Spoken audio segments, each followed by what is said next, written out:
इसमें हमने बहुत ही अच्छा आज आपके सामने प्रस्तुत की। एक बार पुनः उस बच्चे के लिए ताली बजाएंगे।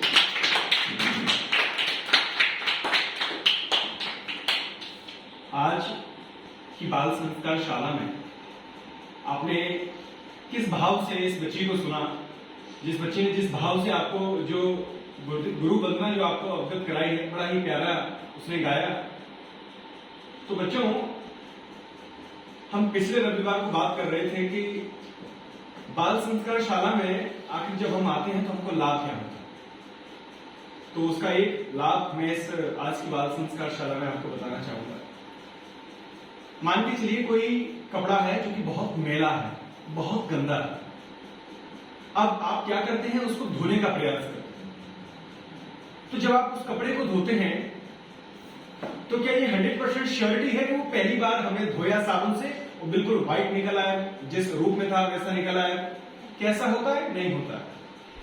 लेकिन हां, थोड़ा बहुत साफ होता है। उसी तरह से हर जो व्यक्ति होता है उसको भी उसके मन मस्तिष्क में, हमारा जो वर्तमान युवा वर्ग है उसके मन मस्तिष्क में जो कुविचार भरे हुए हैं, दुर्बुद्धि जो भरी हुई है, उसी को दूर करने का प्रयास हमारी श्री राम बाल संस्कार शाला करती है। यहां पे जब बच्चे आते हैं तो हम उनको श्रेष्ठ चरित्र निर्माण की कहानियां सुनाते हैं, जैसे कि भगत सिंह जी के जीवन का, श्री राम शर्माचार्य जी के जीवन का, और भी जैसे युवाओं के आदर्श स्वामी विवेकानंद जी के जीवन का। ऐसी ऐसी कहानियां सुनाकर हम बच्चों के अंदर एक नवीन उमंग, एक नवीन भावना, एक नवीन भाव पैदा करते हैं कि जीवन में कुछ विशेष करके दिखाओ। ये जीवन साधारण नहीं है। आपको ईश्वर ने जन्म दिया है तो आप बड़े ही सौभाग्यशाली हैं। यदि वो चाहता तो आपको कुत्ता भी बना सकता था, बिल्ली भी बना सकता था, लेकिन नहीं, उसने आपको ईश्वर का जन्म दिया है। तो ईश्वर ने आपको मनुष्य का जन्म दिया है। तो मनुष्य का जब जन्म हमें मिला है तो हमारे भी कुछ कर्तव्य बनते हैं कि हम उसको पूरा करें। यही बात आपको इस बाल संस्कार शाला में बताई जाती है। प्रत्येक रविवार को बार बार इसलिए बुलाया जाता है कि आपके मन मस्तिष्क में जो मैल है, जो दूषित विचार हैं, वहां इनका धोने का काम होता है। इस बाल संस्कार शाला में उनको धोने का प्रयास होता है। धीरे धीरे धीरे धीरे यदि वो जो मैल है वो कम होता जाएगा, वैसे ही आप एक अच्छे बच्चे बनते जाओगे। जब बच्चा अच्छा बन जाता है तो उसके माता पिता ही नहीं, उसके शिक्षक, उसका मोहल्ला, क्षेत्र, समाज और पूरा देश फक्र करता है उसको। और लोग आपके साथ साथ आपके अभिभावकों की भी तारीफ करते हैं कि देखिए फलाने का लड़का है, कितना अच्छा लड़का है, या कितनी अच्छी लड़की, कितना अच्छा काम कर रहा है समाज में, या कितना अच्छा पढ़ाई किया है उसने। यहां आपको एक चीज और सिखाई जाती है, शिक्षा के साथ विद्या। विद्या मतलब शिक्षा के साथ संस्कार। वो आपको सिर्फ यहाँ बाल संस्कार शाला में ही मिलता है। आपके स्कूल्स, आपके ट्यूशंस पर ये चीजें उपलब्ध नहीं है। उनका मुख्य उद्देश्य आपसे फीस लेना है, जो किताबी ज्ञान है वो आपको दे देना है।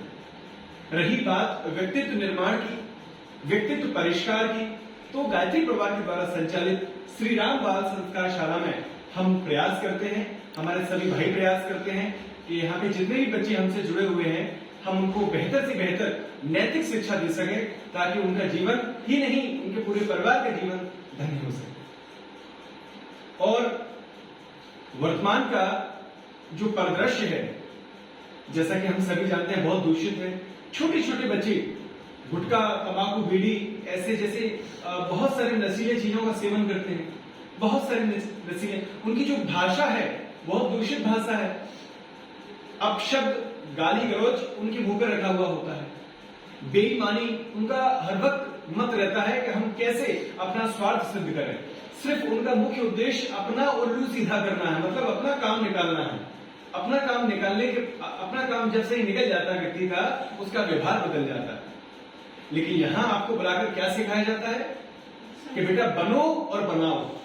स्वामी विवेकानंद जी का मैसेज हम आपको देते हैं, बी एंड मेक, मतलब पहले खुद बनो फिर दूसरों को बनाओ। गायत्री परिवार में कहा जाता है हम बदलेंगे युग बदलेगा। सबसे पहले शुरुआत कहां से करना है? खुद से करें। हम क्या कहते हैं कि पड़ोसी खराब है, हमारे रिश्तेदार खराब है, ये खराब है, वो खराब है, मेरा दोस्त खराब है, बस मैं सही हूं। तो ये हमारी जो धारणा है, वो हमारा जो परसेप्शन है, ये जो सोचने का जो नजरिया है वो गलत है। शुरुआत हमें खुद से करना चाहिए, क्योंकि हम बदलेंगे ये बदलेगा। एक व्यक्ति शुरुआत करता है तो दुनिया ऐसे चेन सिस्टम ऐसे जुड़ते जुड़ते जुड़ते सब बदलते जाता है।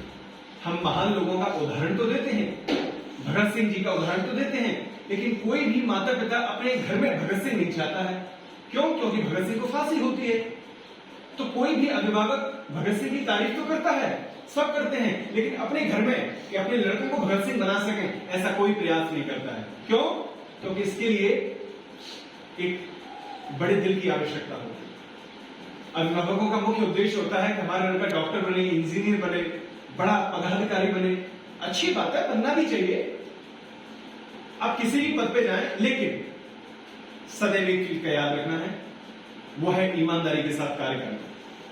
आपने कई बार न्यूज़पेपर्स में पढ़ा होगा कि आज इस आईएएस अफसर के घर पे, आज उस अफसर के घर पे, आज इस अधिकारी के घर पे छापा, जो गवर्नमेंट है वो छापा मरवा रही है, उनके घर से करोड़ों का कैश मिल रहा है, मशीनें लगी हैं दिन रात काउंट करने के लिए।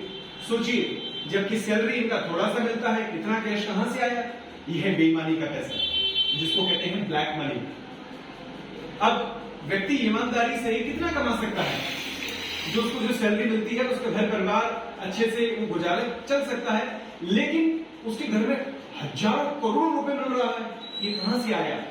इसको कहते हैं बेईमानी का पैसा। लेकिन सदैव याद रखना, बेईमानी का पैसा, हमारे गुरुदेव कहते हैं कि बेईमानी का पैसा बेटा छूना मत। बेईमानी का पैसा जब घर में आता है तो आनंद की अनुभूति देता है, आनंद आता है व्यक्ति को, लेकिन थोड़ी देर के लिए, सिर्फ क्षणिक समय के लिए।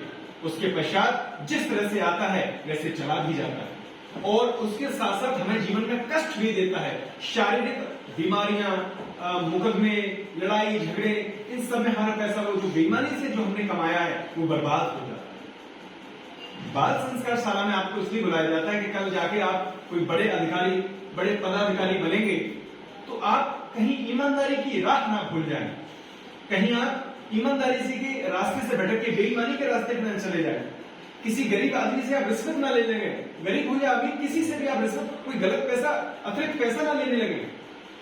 इसलिए आपको बाल संस्कार शाला में बुलाया जाता है कि आप जो भी बने अपनी जिंदगी में, लेकिन बिल्कुल एक ऐसा आदर्श युवा बनना है कि आप जहां भी जाएं लोग आपको देख के आपकी सराहना करें, आपके माता पिता को धन्य माने कि भैया जिसका भी लड़का है वो माता पिता बड़े धन्य होंगे, ये ऐसा आदर्श, एक ऐसा श्रेष्ठ, ऐसे अच्छा उनका लड़की को जन्म दिया है जो कि शिक्षा के साथ संस्कारवान भी है। शिक्षित होने के साथ साथ संस्कारवान बनना बेटा आज की महत्वपूर्ण आवश्यकता है।